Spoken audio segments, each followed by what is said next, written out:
The morning alarm blared across the dormitory section of Galactica Strategic Academy with the efficiency of a military drill. Jamie Cross woke up instantly.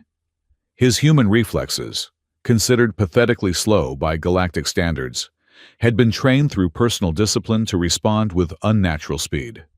His roommate, a silicon-based organism from the Andromeda sector, had already vacated the room 2 hours earlier.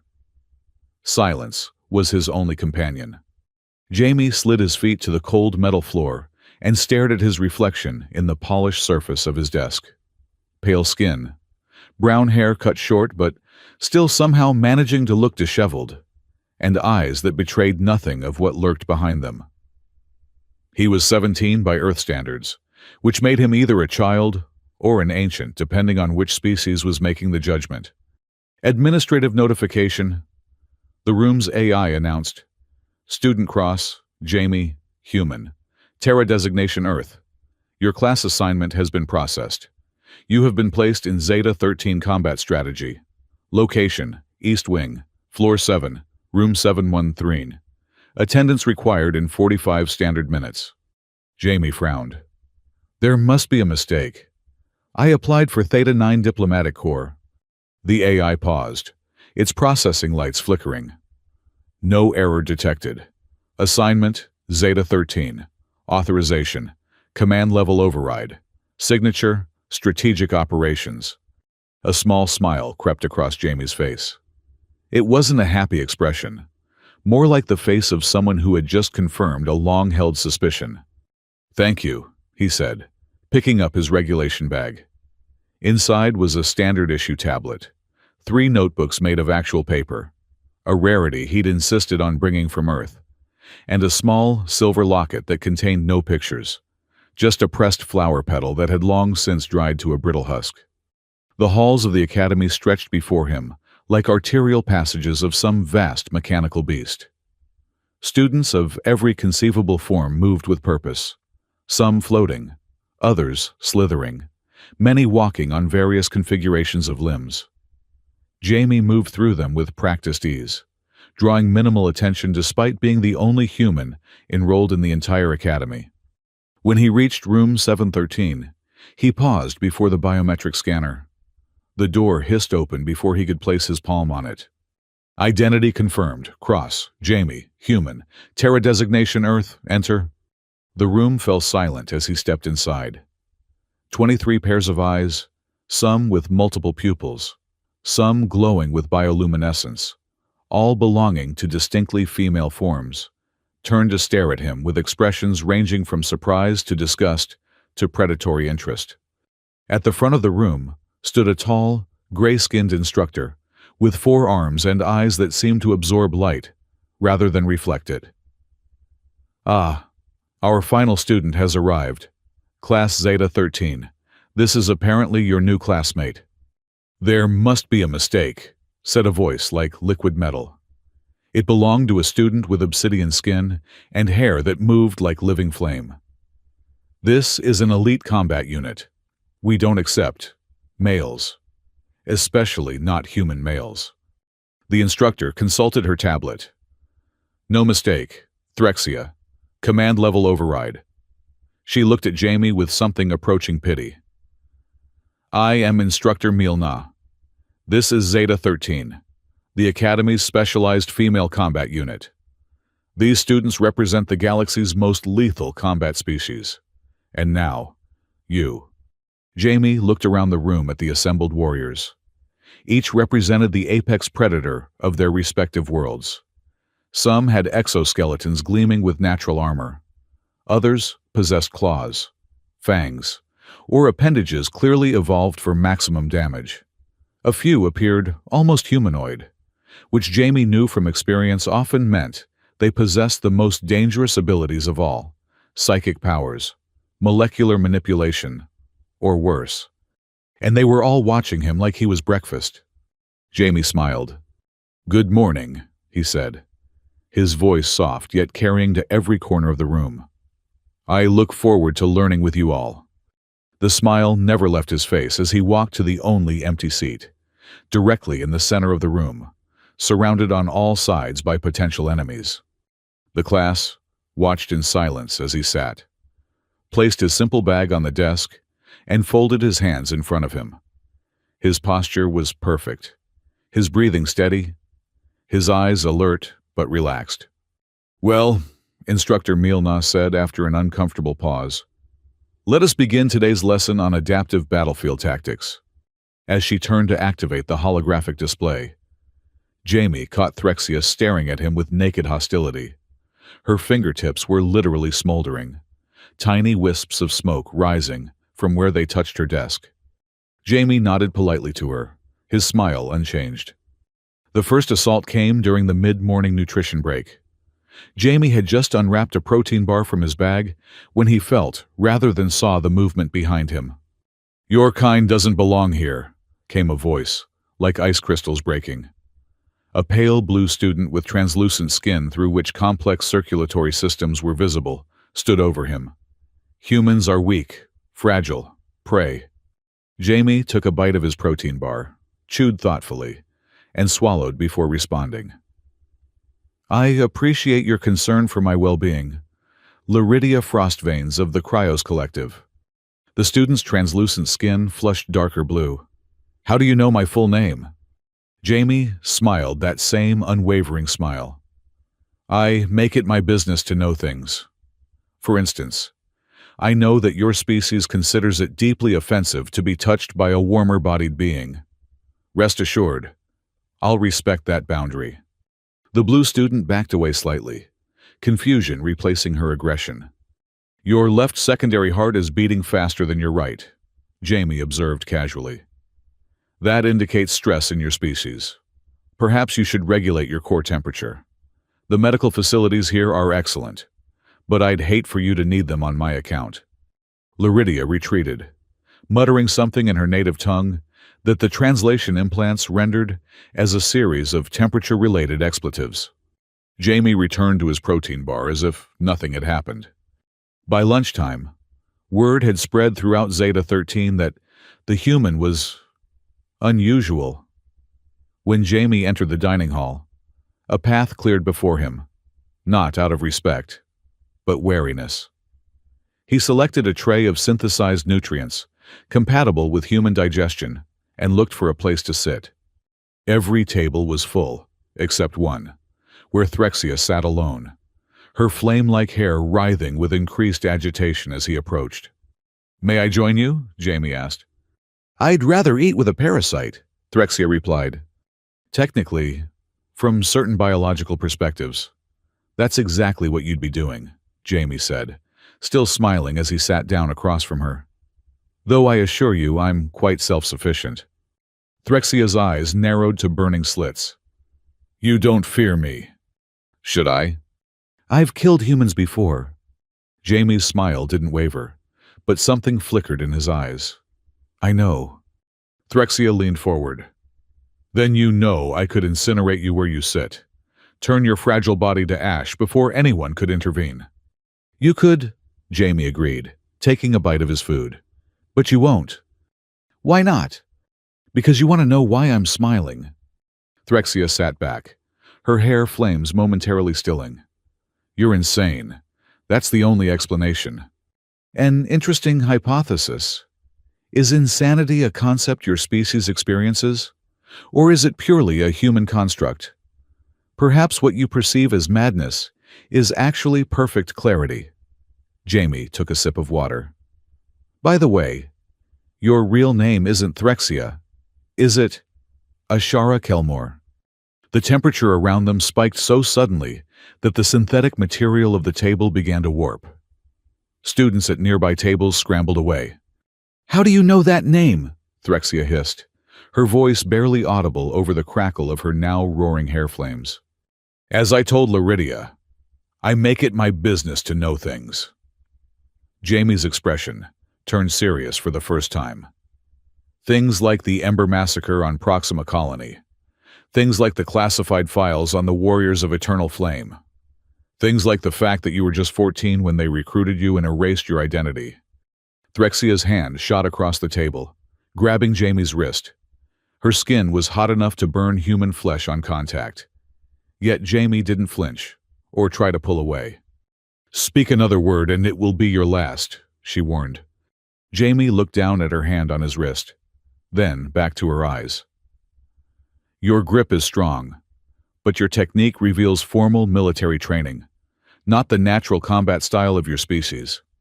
They've been rewriting you, standardizing you, taking away what makes you unique." Threxia released him and stood up. "Stay away from me, human. Whatever game you're playing, I want no part of it." As she stormed away, Jamie examined the perfect handprint burned into his skin. He touched it gently, with his fingertips, wincing slightly. "Worth it," he murmured to himself, the smile returning to his face. The afternoon brought the first practical combat exercise. The class gathered in a massive training arena, where the environment could be manipulated to simulate any battlefield condition in the known galaxy. Instructor Milna announced the day's challenge. Psychological warfare simulation. Each student will face their deepest fear within the construct. The objective is not to defeat the fear, but to function effectively despite it. Failure to maintain combat readiness results in disqualification. The students formed a line at the entrance to the simulation chamber. One by one, they entered, faced their trials, and emerged, some triumphant, others shaken but passing. A few disqualified and sent to remedial training. When Jamie's turn came, Threxia stepped forward. "I volunteer to monitor the human simulation." Instructor Milna considered this. "Unusual request, but acceptable. Try not to let yesterday's incident with the Arcturian student repeat itself. We're still regrowing her limbs."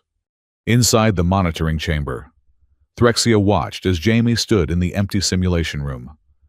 "Afraid, human?" she asked through the communication system. "Fear is natural," Jamie replied, "even healthy in the right context."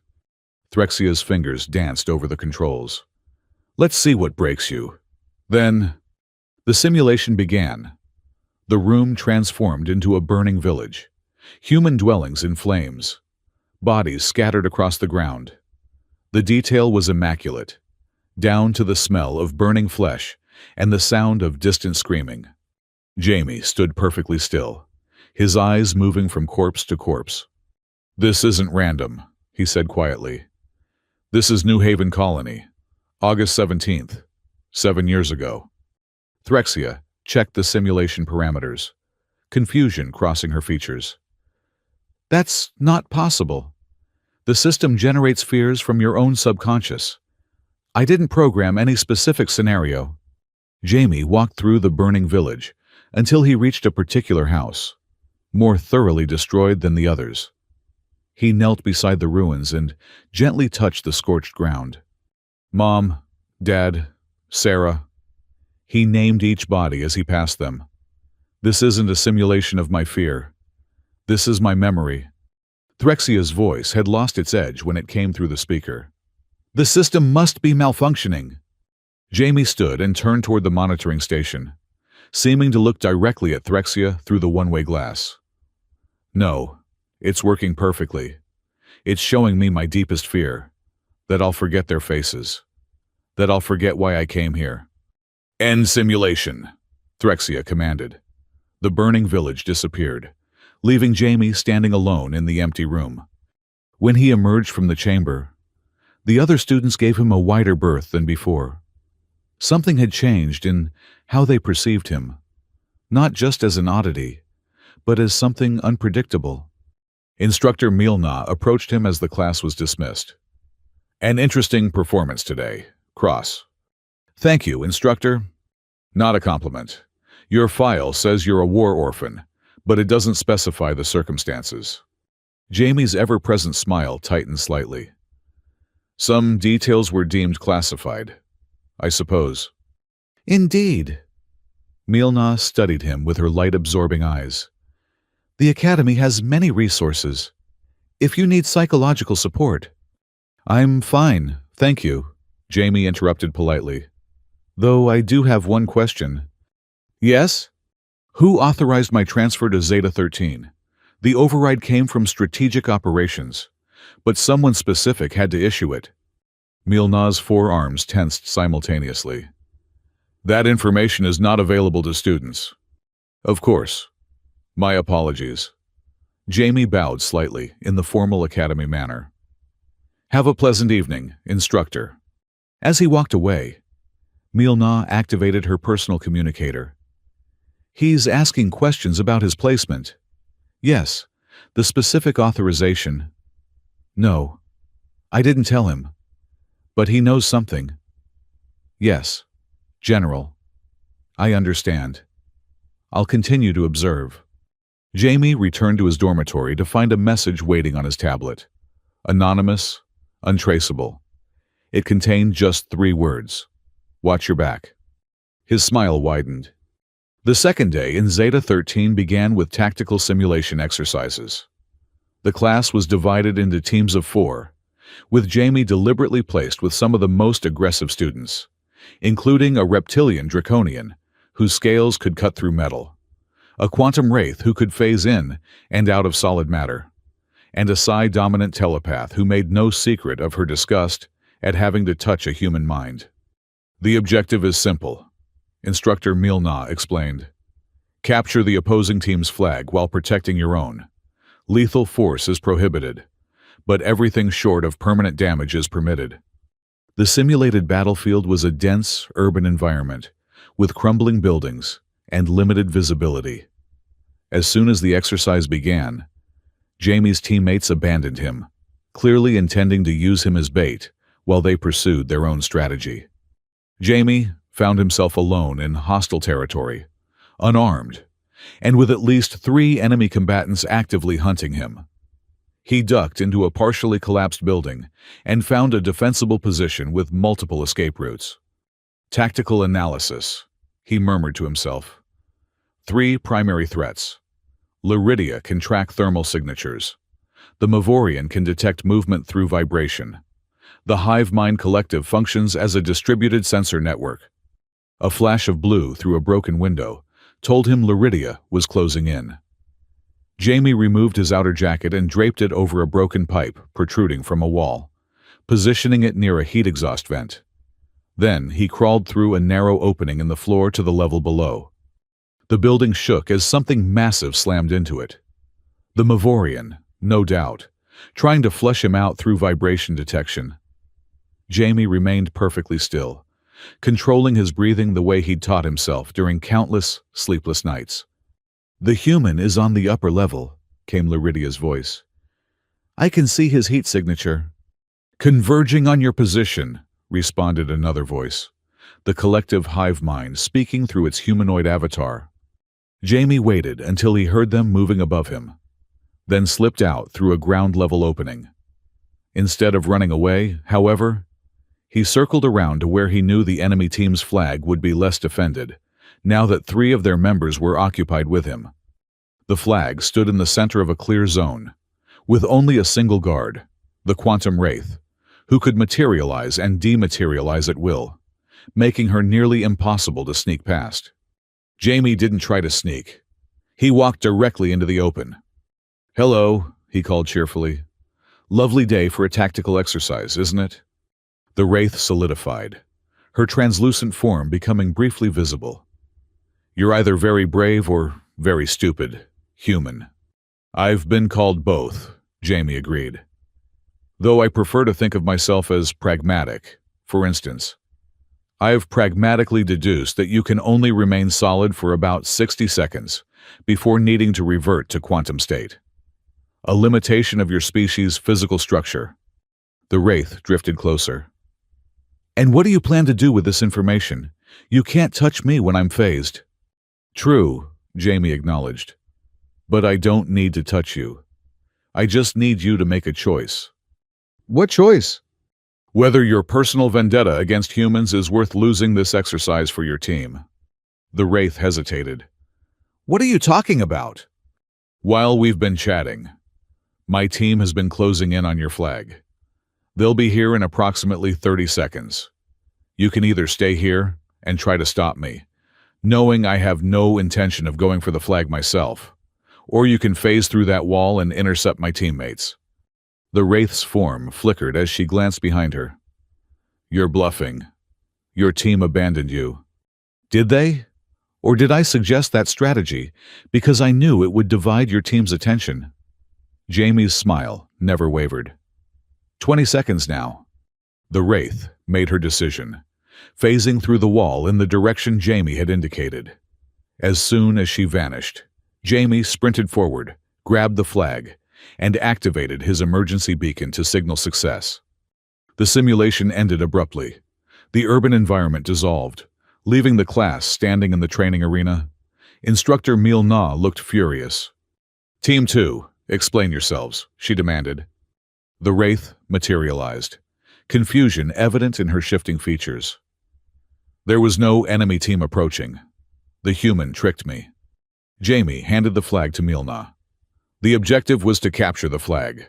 The method was left open to interpretation. "Your own team abandoned you," Mil-Na noted.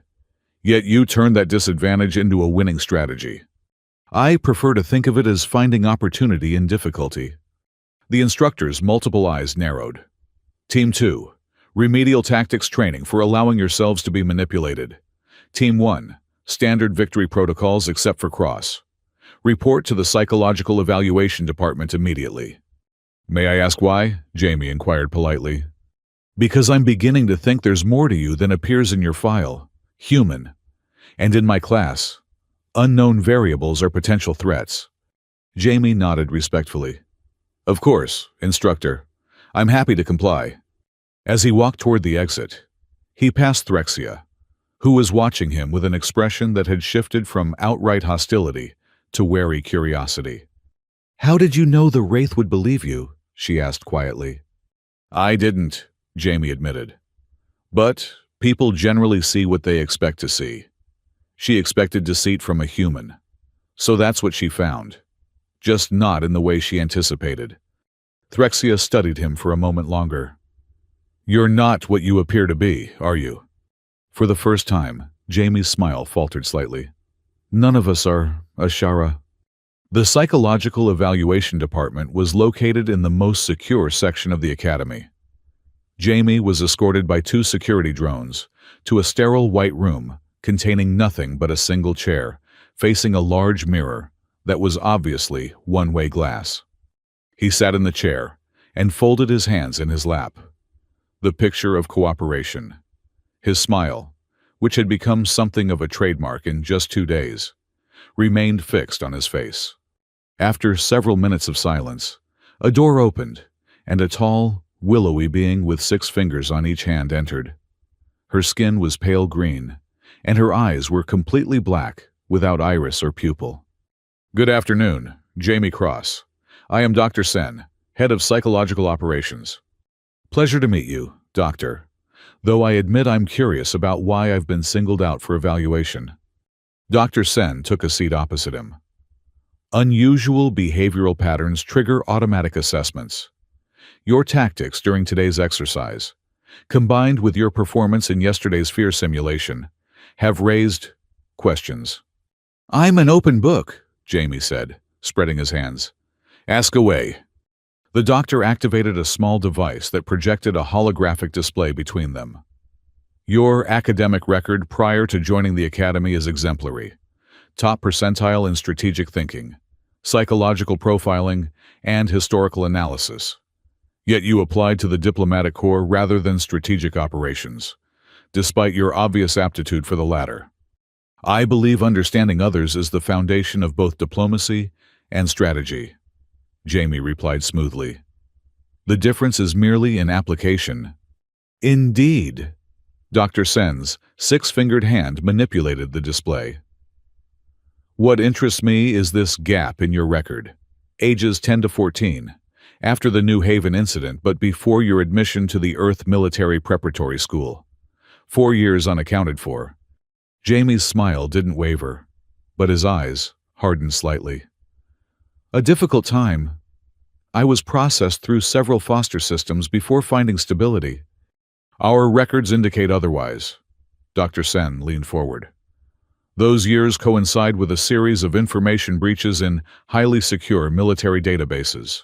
Specifically, databases containing information about the Ember Brigade and their operations on human colony worlds. That sounds like a matter for security operations, not a psychologist, Jamie observed. It becomes my concern when a student displays intimate knowledge of classified information that shouldn't be accessible to them, like knowing Threxia's true identity, which is protected by the highest levels of security clearance. Jamie remained silent, his smile finally fading into a neutral expression. I'll ask directly, Dr. Sen continued. How did you access classified military files? And what is your purpose in this academy? Everyone has secrets. Dr. Sen, Jamie said quietly. Even the academy. Even you. The doctor's expression remained unchanged. Is that a threat, Mr. Cross? Not at all. Merely an observation that privacy is valuable to all sentient beings. For instance, I respect your right not to discuss your work with the memory modification program that the Ember Brigade uses on its recruits. Dr. Sen's black eyes somehow managed to widen despite having no discernible iris or pupil. This interview is over. She stood abruptly. You will be escorted back to your dormitory and confined there until further notice. As the security drones led him away, Jamie's smile returned. Have a pleasant evening, Doctor. Do give my regards to General Valzir. I look forward to meeting him personally. The doctor's voice followed him down the corridor. How do you know that name? Jamie didn't answer, but his smile widened fractionally. Back in his dormitory, Jamie found himself under virtual house arrest. The door was locked, communications restricted, and a security drone positioned outside. None of this seemed to concern him as he sat cross-legged on his bed, eyes closed in what appeared to be meditation. His roommate, the silicon-based Andromeda native, entered cautiously. You have caused quite the disturbance, human. The entire academy is buzzing with rumors. Rumors can be useful, Jamie replied without opening his eyes. They travel faster than official communications and often contain elements of truth that authorities would prefer to suppress. They say you have illegal knowledge, that you've hacked secure systems. Now, Jamie opened his eyes. And what do you think, Crix? The silicon being's crystalline structure shifted in what might have been a shrug. I think anyone who voluntarily enters Zeta-13 either has a death wish or a hidden agenda. Possibly both. Perceptive. The question is, Crix continued, whether your agenda threatens the rest of us. Some are saying you're a human spy, others that you're seeking revenge for something. Jamie uncrossed his legs and leaned forward. What if I told you there are things happening in this academy that affect every student here? Things hidden even from the instructors. Crix's crystalline body glinted as he moved closer. I would say that sounds like conspiracy thinking. Not a conspiracy theory if it's true. Jamie reached under his mattress and pulled out a small device, no larger than his thumbnail. This contains evidence that certain students, particularly those in specialized combat classes like Zeta-13, are being subjected to memory modifications and psychological conditioning without their knowledge or consent. That's a serious accusation. It's a serious crime, Jamie countered. One perpetrated by high-ranking officials who believe the ends justify the means. Crix was silent for a moment, his crystalline structure pulsing with internal light as he processed this information. Why tell me this? We are not friends. Because tomorrow things will change dramatically, and I wanted at least one person to understand why. Jamie replaced the device under his mattress. Also, your silicon-based neural structure makes you resistant to the memory modifications they use. You might remember what others forget. A chime sounded, indicating the end of the visitation period.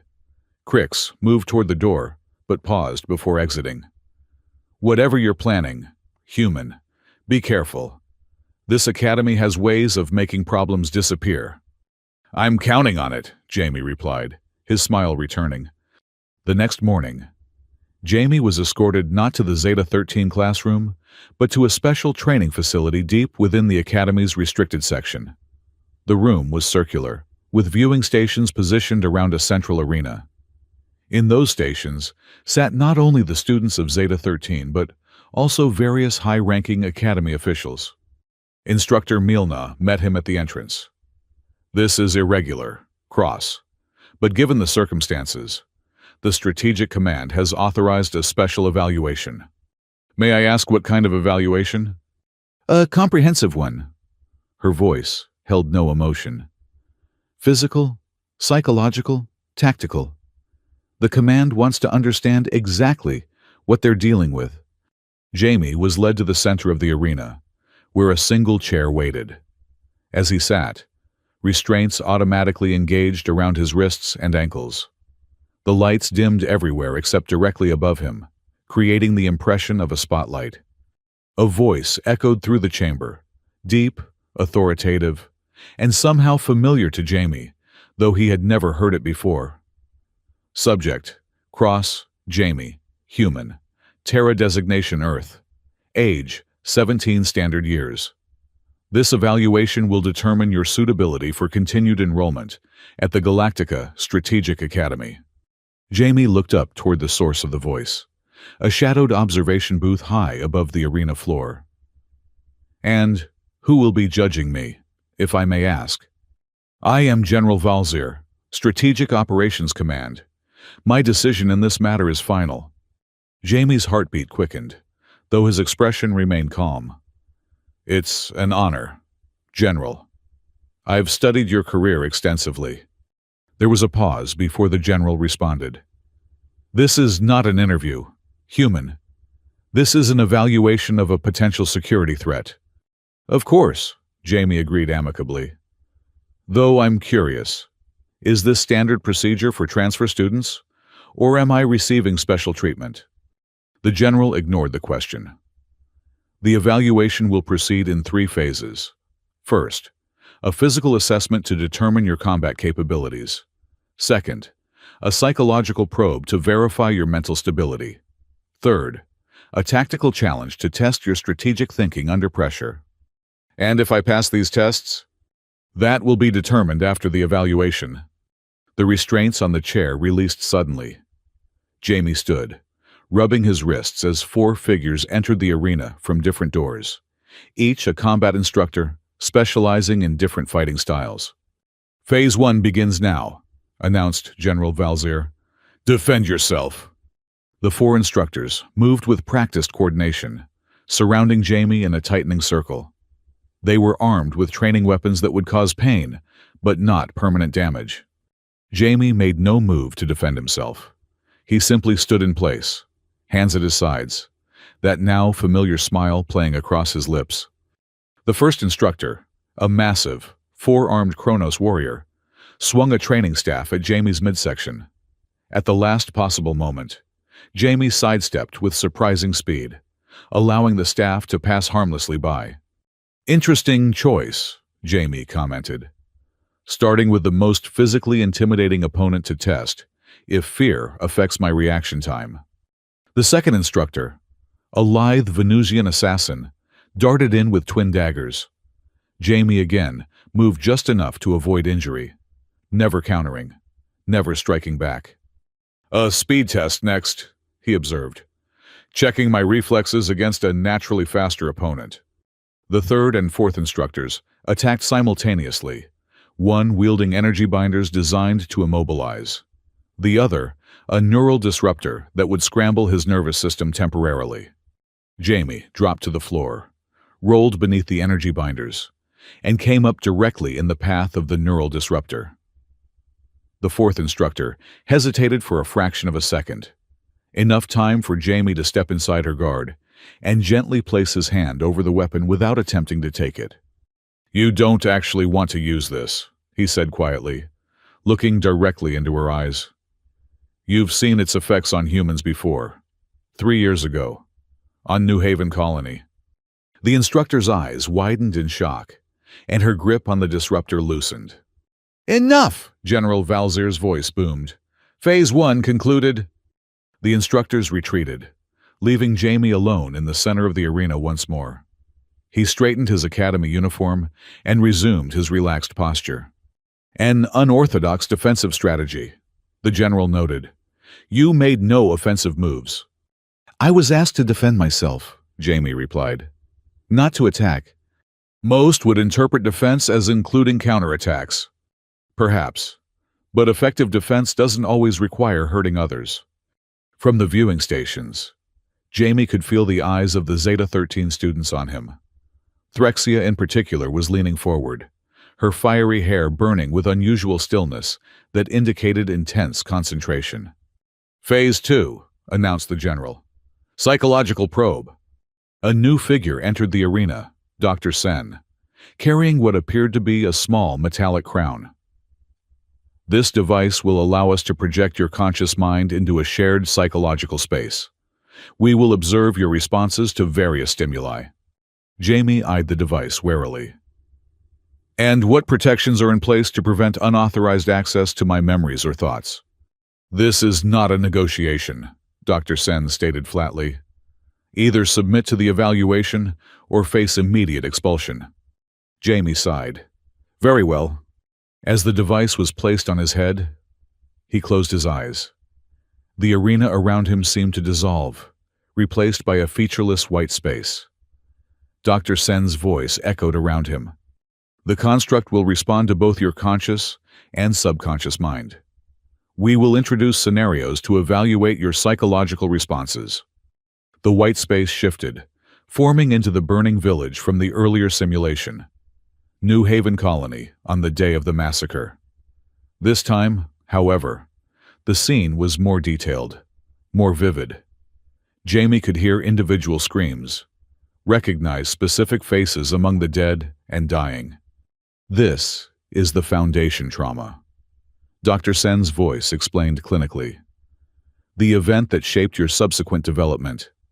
Jamie walked through the burning village, his expression solemn but composed. You're trying to provoke an emotional response, to see if the memory still affects me. Does it? Of course.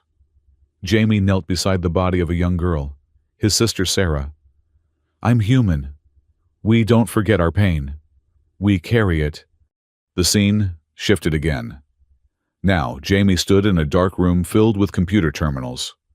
His younger self, perhaps 12 years old, was hunched over a keyboard, eyes red from sleeplessness, fingers flying across the interface. The years you claim were spent in foster care, Dr. Sen observed. In reality, you were teaching yourself to hack military-grade security systems, hunting for information about those responsible for New Haven. Young Jamie looked up, seeming to stare directly at his older self. I found them, the boy whispered. The Ember Brigade, Valzier, the whole operation. The real Jamie watched his younger self with a mixture of sadness and pride. Yes, I did. The scene changed once more. Now he stood in the office of a high-ranking Earth military official. His 15-year-old self sat across from a stern-faced man in uniform. We can use someone with your skills. Cross, the officer was saying. Work with us, and we'll help you get into the academy. Place you where you can do the most good. Young Jamie's face was impassive. You mean where I can be your spy? I mean where you can help prevent another New Haven. The current Jamie turned away from the scene. Enough. You've made your point. You know why I'm here. The white space returned, and the psychological construct began to dissolve. Phase 2 concluded, announced Dr. Sen's voice. Jamie opened his eyes to find himself back in the arena. The device was removed from his head, and he took a deep breath to center himself. Interesting results, General Valzier commented from his observation booth. Your psychological profile indicates a deeply traumatized individual who has channeled his trauma into a single-minded pursuit. Yet you display none of the typical markers of post-traumatic stress. Your emotional regulation is exceptional for a human. Thank you, Jamie offered with a slight smile. It wasn't a compliment. It's concerning. Humans who suppress trauma to this degree typically experience psychological fracturing. Who said I've suppressed anything? Jamie looked up directly at the general's booth. I've simply chosen how to respond to what happened. There was a pause before the general spoke again. Final phase. Tactical challenge. The arena floor began to reconfigure itself, sections rising and falling to create a complex three-dimensional battle space. Holographic projections appeared, representing various combat units, resource points, and objectives.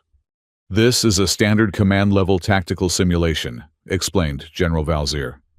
You will be given control of a mixed-species battle group, tasked with achieving 3 objectives, while opposing forces attempt to stop you.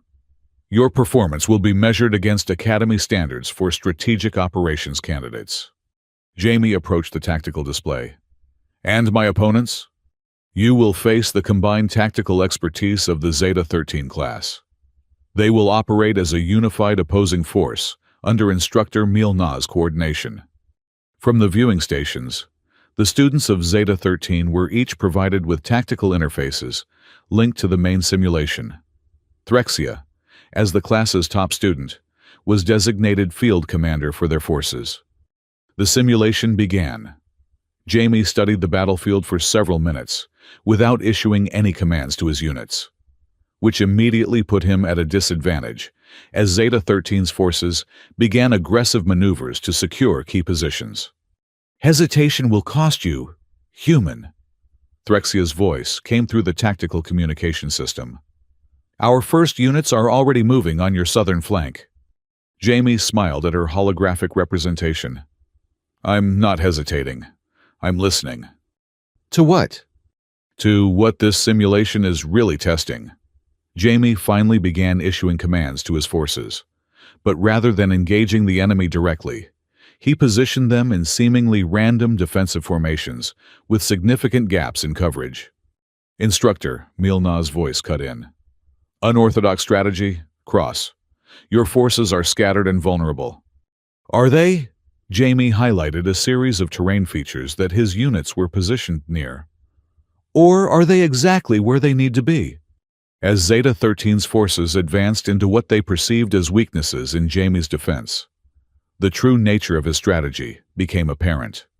He had positioned his units to funnel the enemy into natural bottlenecks, where even superior numbers would be neutralized by the terrain. More significantly, he had identified and targeted the communication relays that allowed Zeta-13 to coordinate their attacks. One by one, these relays were disabled, forcing the opposing commanders to act independently without the benefit of Threxia's central command. Clever, General Valzier acknowledged. But dividing your enemy isn't enough to achieve your objectives.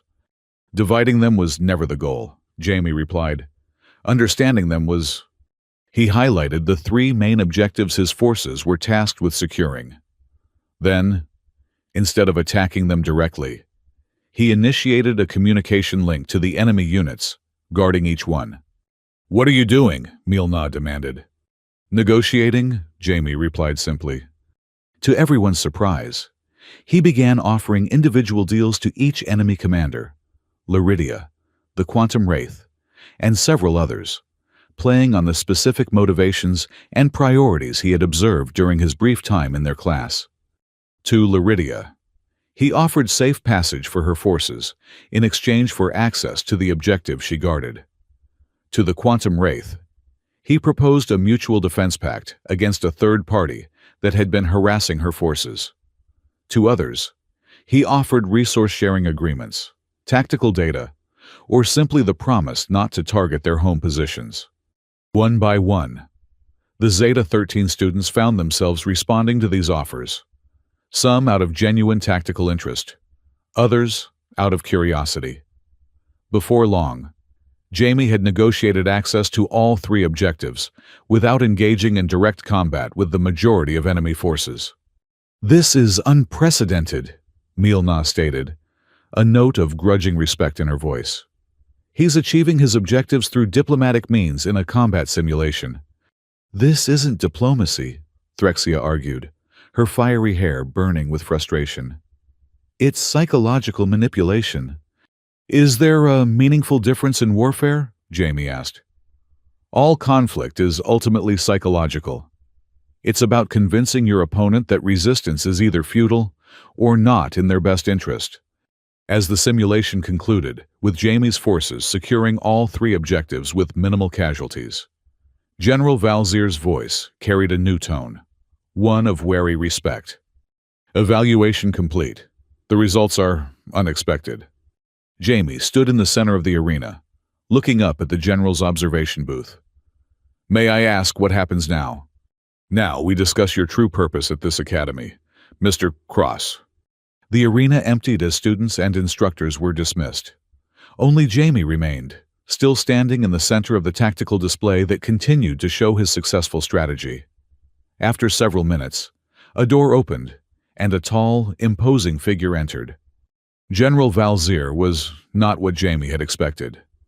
Rather than the monstrous appearance his imagination had conjured over years of hatred, the general was almost elegant, tall and slender with metallic-looking skin, and eyes that shifted color constantly like oil on water.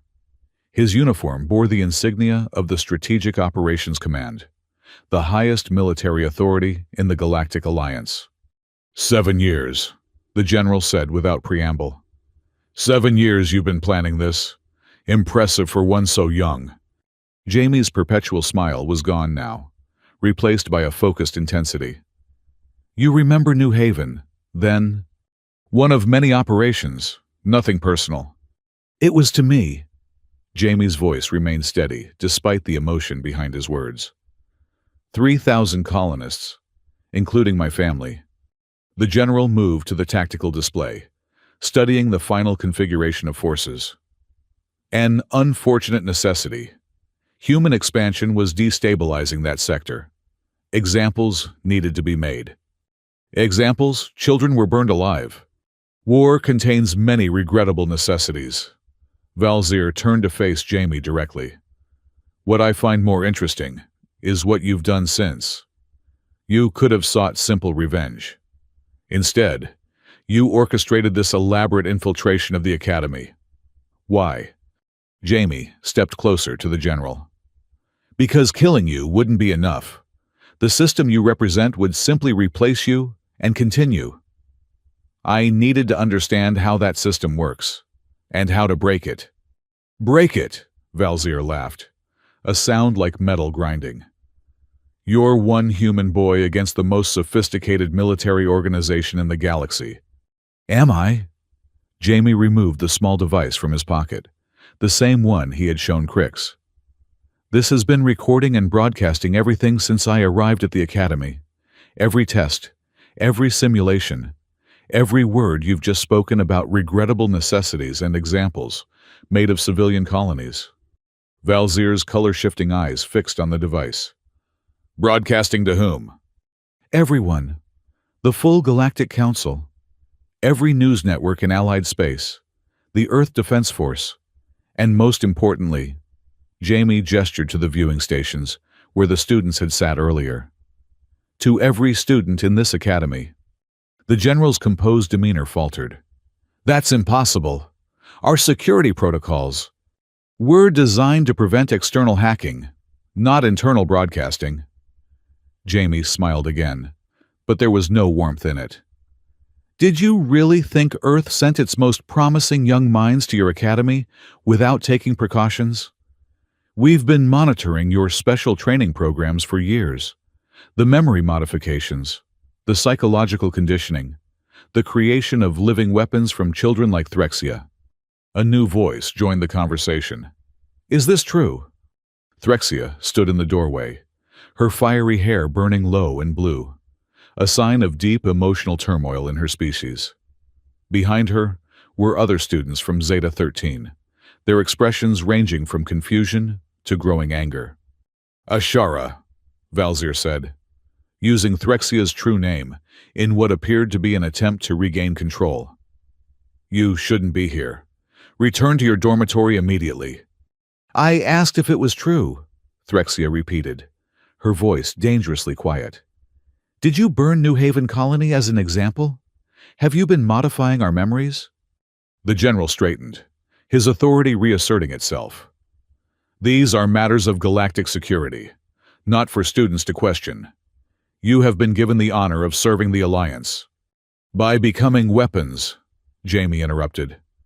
By having your identities erased and your minds programmed with hatred for specific species, particularly humans, to make you more effective killers. Threxia's gaze moved from Valzir to Jamie. You knew all along. This is why you came to Zeta-13. Not for revenge, but for justice, Jamie finished for her. And truth. Every student deserves to know what's being done to them. Every family deserves to know why their children come back changed. Every victim deserves acknowledgement. Valzir moved with surprising speed for his size, grabbing Jamie by the throat and lifting him off the ground. You've overplayed your hand, boy. Broadcasting or not, you won't leave this room alive. Jamie struggled to speak through the general's grip. Killing me won't stop the transmission, and it won't erase what they've heard. He's right, came Instructor Milna's voice as she entered behind the students. Stand down, General. Security forces are already responding to council orders. The transmission reached them 20 minutes ago. Valzir's grip tightened momentarily before he released Jamie, who dropped to his knees, gasping for air. This isn't over, the general hissed. The system exists for a reason. The Alliance needs its defenders. Defenders, yes, Jamie rasped, rubbing his throat. Not executioners, not child soldiers with programmed hatred. Security drones filled the room, surrounding General Valzir. A holographic projection appeared, the stern face of the Galactic Council's security director. General Valzir, you are relieved of command pending investigation into serious violations of Alliance law, including unauthorized memory modification of Academy students, illegal military operations against civilian targets, and the destruction of New Haven Colony. As the general was led away, the students of Zeta-13 gathered around Jamie, who was still catching his breath. Why didn't you just kill him? Laridia asked, genuine confusion in her voice. After what he did to your family. Because that would have made me like him, Jamie replied. Someone who thinks death is a solution, rather than a failure. Threxia stepped forward, her hair gradually returning to its normal orange-red flames. What happens to us now? If our memories were modified, if we were conditioned, who are we really? Jamie looked at each of them in turn. That's for you to decide. The Alliance's best medical experts are already preparing memory recovery protocols. You'll be offered the chance to restore what was taken from you. Your true names, your families, your past. But the choice will be yours. And you? Threxia asked. What will you do now that your mission is complete? Jamie smiled. A genuine smile this time, without the edge of calculation that had characterized it before. I'm going home. My part in this story is done.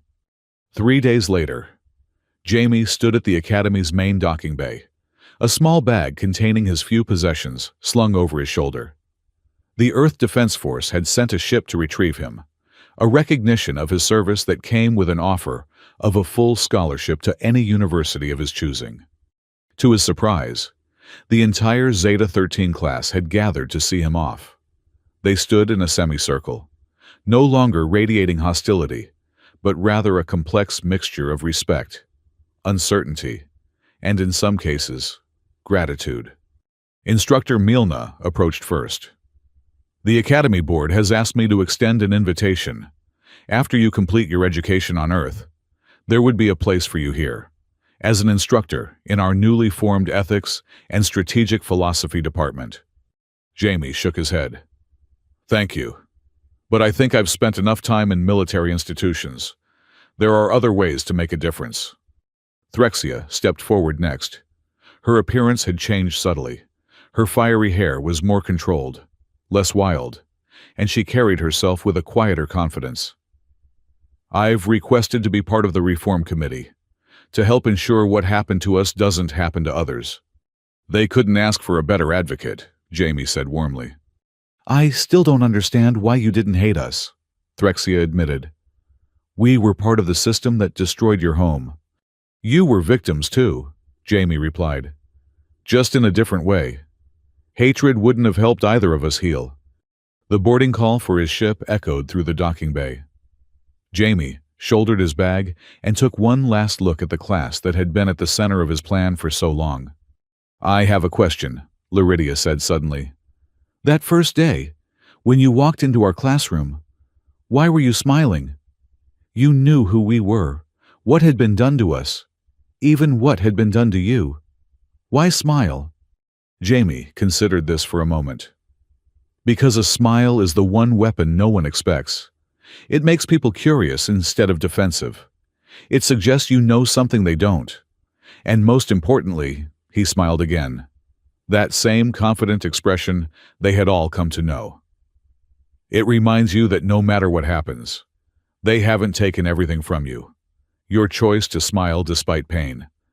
That's something no one can program or erase. He turned and walked up the boarding ramp of the Earthship. At the top, he paused and looked back at the academy that had been both the focus of his revenge and, unexpectedly, the place where he had finally let it go. Threxia called out one last question. Will we see you again? Jamie's smile widened. The galaxy's a smaller place than it seems. I suspect our paths will cross again someday. As the ship's door began to close, he added, when they do, I hope we'll all be smiling for better reasons. The door sealed shut, and the ship departed, leaving behind an academy forever changed by the human boy who had entered its most dangerous class, and smiled.